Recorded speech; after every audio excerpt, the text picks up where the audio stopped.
पाठकों, बर्बर कानून का मतलब है काला कानून। इस कुख्यात रोलेट बिल कानून के पास होने पर समस्त भारत में इसकी भयानक प्रतिक्रिया हुई।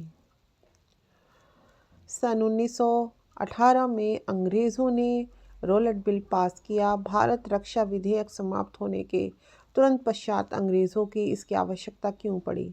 क्योंकि इसके द्वारा वह भारतीय नागरिकों को बर्बरतापूर्ण दबा सके, उनकी उचित मांगों का हनन कर सके। सन 1917 के अंत में न्यायाधीश M.A.T. रोलेट की अध्यक्षता में भारतीय राजद्रोही कमेटी नियुक्त की जा चुकी थी। इस कमेटी की रिपोर्ट सन 1918 में मिली। सरकारी आधारों की प्रामाणिकता पर इस कमेटी ने सिफारिश की थी कि क्रांतिकारी अपराधों से निपटने के लिए कुछ विशेष प्रकार के दंडात्मक एवं प्रतिबंधात्मक कानूनों का होना आवश्यक है। इस आधार पर दो कानून बनाए गए। नंबर 1, अराजकतापूर्ण और क्रांतिकारी अपराध विधेयक। नंबर 2, अराजकता एवं क्रांति से जनजीवन व जनसंपत्ति की रक्षा।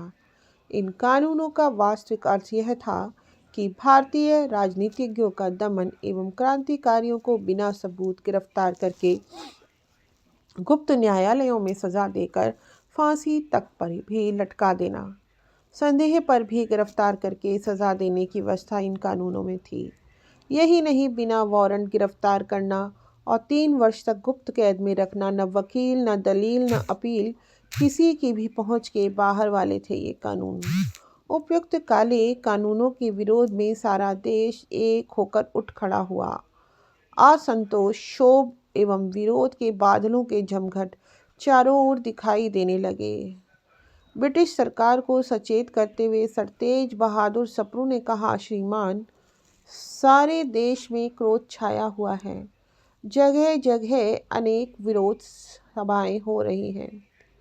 इस नीति से देश में भयंकर आंदोलन होंगे। भारतीय विधान परिषद में उन्हीं दिनों इन दोनों काले एवं बर्बर कानूनों पर बहस हो रही थी। सदस्य गणों का मत था कि इन काले कानूनों के द्वारा भारतीय जनता के अधिकारों का हनन होता है। अतः सरकार से सिफारिश की जाए कि इन दोनों कानूनों को लागू न करे। इसी संदर्भ में महात्मा गांधी ने तत्कालीन वाइसराय को पत्र भेजा कि सरकार की इस नीति के कारण मेरे लिए सत्याग्रह के अतिरिक्त कोई मार्ग शेष नहीं रह जाता।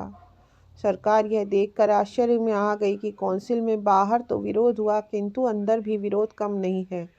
भारतीय कांग्रेस ने तो यहाँ तक कहा था कि ये कानून प्रतिक्रियावादी हैं, इन पर अमल किया तो शासन सुधारों पर अमल नहीं हो सकेगा और देश में अशांति का वातावरण व्याप्त हो जाएगा।